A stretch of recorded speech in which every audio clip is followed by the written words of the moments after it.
this concept of disciplining the children is something that I had found myself having to take a look at. Now, this one here is deeply ingrained, not just within the family, but it is also a part of the social structure. Right? So the Bible says, better rod spoil the child. You hear preachers and pastors talk about it. So now all of a sudden, the rod becomes normalized as the function of discipline. I had to unlearn that, and here's what happened. I, for the first time, just sat down and decided to read, then what does discipline mean?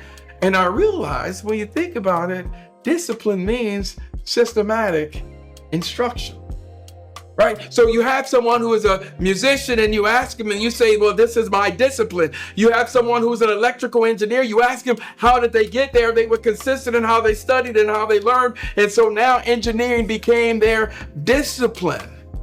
So now all of a sudden, this discipline means it's ingirded in the notion of being consistent.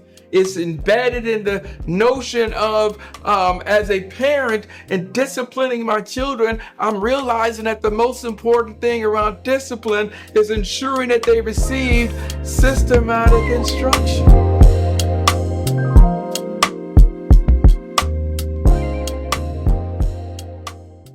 Hi, I'm Dr. Gary O. White, and welcome to the Dr. G.O. White Show.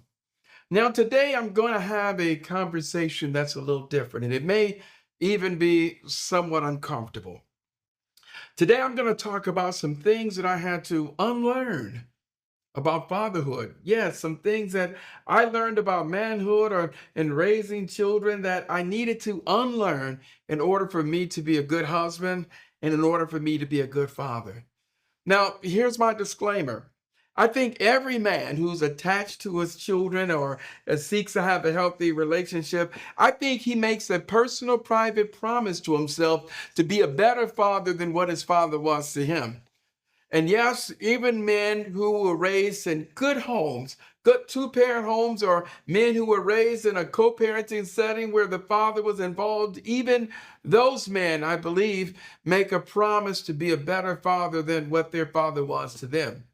Now, one of the things that's critical in making that happen is realizing that how I was raised is different from how my father was raised and is different from how my grandfather was raised.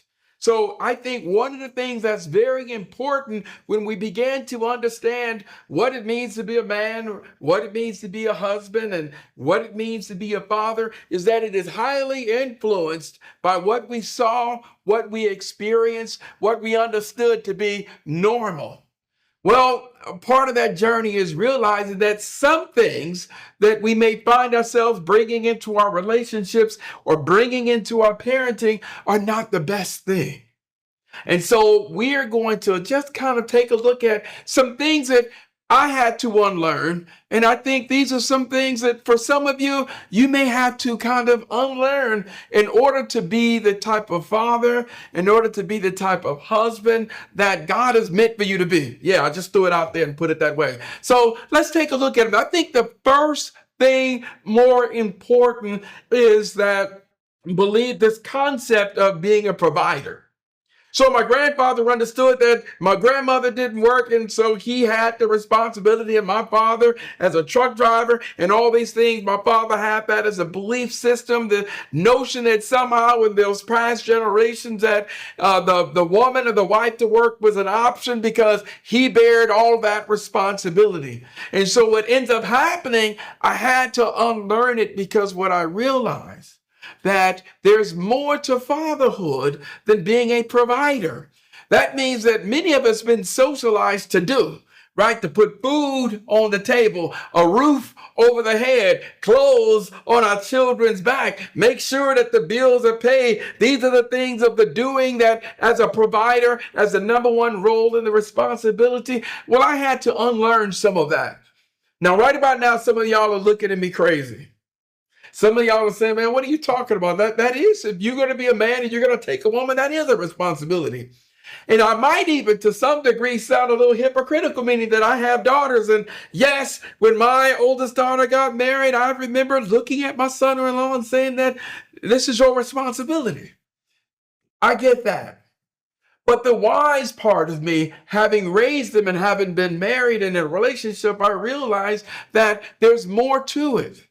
That means realizing that being present is just as important as the doing. Yes, the being is more important or just as important as the doing. That means that, yes, that I had to unlearn that. And what does that look like? It meant that it was more important for me to be at my daughter's play than it was to me to work a couple extra hours or take on a contract somewhere and to be gone. So I began to see the smile on the face when my wife asked me to go to an event, and realizing that it wasn't important, or I began to see in the beingness of it, right, that beyond being a simple provider, taking a day off for no other reason but to play hooky, to be present with the children. So I had to unlearn that it was okay, that I didn't have to be the number one provider in the family,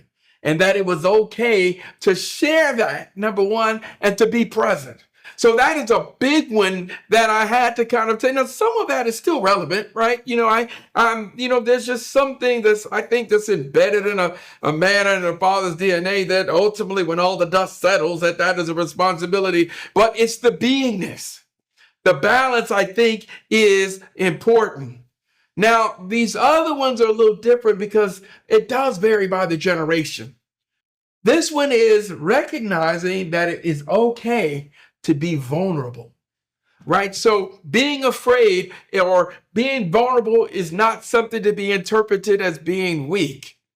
When the pandemic hit and I got diagnosed with COVID, and it really hit me in a point that I was among that population that was hospitalized, and realizing that as much as I wanted to do, I was incapable of doing it.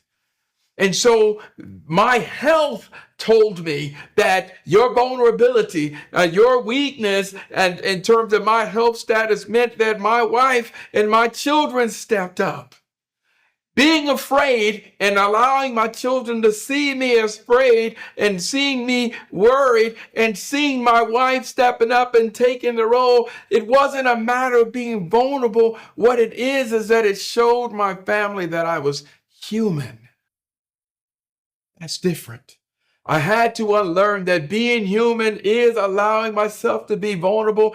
Being human did mean allowing myself to allow my family to step in, and sometimes they're just more stronger than I am, and it doesn't take away. So I had to unlearn that thinking, unlearn that way of accepting things. And the same thing associated with unlearning the fact that it's okay to let my family know that I was afraid. Now, somebody might say to me, man, you a little too much in your feelings. Well, I mean, say what you want to say, but you're not human.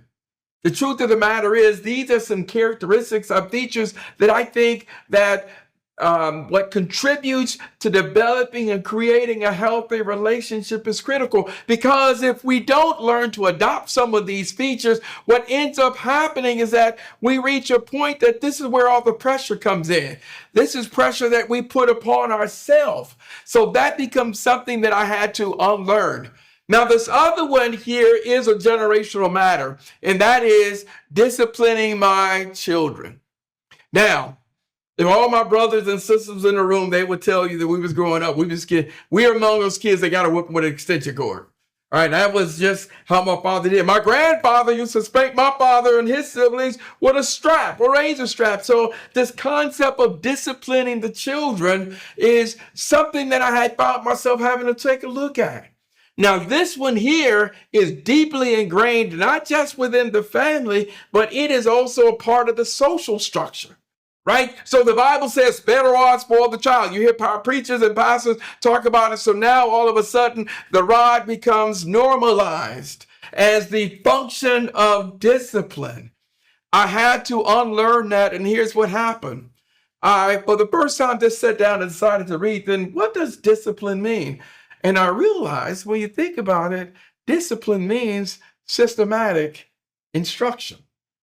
Right? So you have someone who is a musician and you ask him and you say, well, this is my discipline. You have someone who's an electrical engineer. You ask him, how did they get there? They were consistent in how they studied and how they learned. And so now engineering became their discipline. So now all of a sudden, this discipline means it's ingirded in the notion of being consistent. It's embedded in the notion of, as a parent and disciplining my children, I'm realizing that the most important thing around discipline is ensuring that they received systematic instruction. What my wife told them are the rules. What I said become the rules. Even as co-parents, systematic instruction or that concept of discipline becomes important. But I had to unlearn that. Learning to listen. Learning and discipline is that we got a whooping and my father was mad. Learning to unlearn that you do not spank your children. For those of you that do that, you don't do it when you're angry.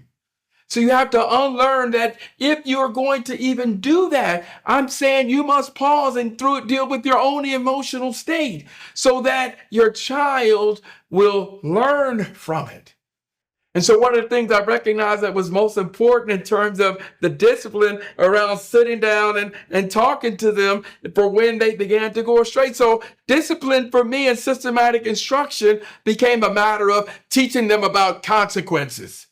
Now, y'all remember when the cell phone came out and then you used to monitor your minutes, and if you go over your minutes and then all of a sudden your bill becomes more. So systematic instruction or the discipline were the simple consequences. I told my children for every 5 minutes that you go over, that's one day that you don't get to have that phone. So my oldest daughter, when she was in middle school, she went 15 minutes over. That was 3 days. Right? So what do? Not the yelling and arguing, because I already had put in place the consequences. So I took the highlighter and I put 15 minutes equals 3 days and I pinned it on the door. So when she woke up in the morning, she understood, put the phone on the desk. So discipline is something that becomes important. Avoid trauma-based parenting, right? Take the best from my childhood, the best from my experiences, and then add those to the things that I wish I had done and I wish I had experienced. And that helped me begin to unload, to unlearn or unpack or to remove, if you will, those traumatic things from childhood, right? So that we make sure that I didn't pass them on to my own children. So that becomes an important part of just something that I had to take the time to really unlearn. But I think what's really important is the notion of silence, right? To managing and dealing with things on my own, right? I recognize I had to unlearn that there's some things that we experience as men that are too great for us to deal with. This is what your friend's about. This is what your circle's about. So I began to learn how important it is, even as a man, to communicate with the people that are in my circle that have my best interests at heart, that they can help me with some of the burdens that are too important or too heavy for me to handle. So these are some things that are critical. And other fathers have even stepped up and said that they had to what? Unlearning the emotional suppression. They had to unlearn that not to hold stuff in, not to keep it in, because eventually, like a pressure cooker, it blows up and then everyone in the home is impacted because you didn't communicate. So I had to unlearn, and as I listened to other men talk about it, that not to hold those things down, but to communicate, to not be the lone wolf. Another important one. What does that mean? That means building a community of friends that I can talk to, that my fears that I can communicate, so I'm not the lone wolf. And I think that that's something that's very important, because generations in the past, they kept what happens in the family stays in the family, and then all of a sudden you hold all that stuff and you keep it. Also having to unlearn that, boys have to be tough, right? That girls are nurturing, right? I have to unlearn some of that because I have to teach my daughters to be tough. When my daughter got married, one of the things I said at the wedding, I said, my daughters, they're great warriors, they're great women, and they'll be great wives. right? So that is about being intentional about what it is that we learn. So as you take all these things in, I'm saying that this is important that I had to remove out of my own system to prepare me to be a better father and to be a better husband. So I'm saying to you, brothers, I'm saying to you, family members, I'm saying to you, community, take the time, do an inventory, be honest with yourself, and take a look at things that you too need to remove out of your unlearn from your own experiences and replace them with things that are healthy. Replace them with things that are designed to strengthen and build your own family. And when you do that, I'll say to you, I'll toast to that.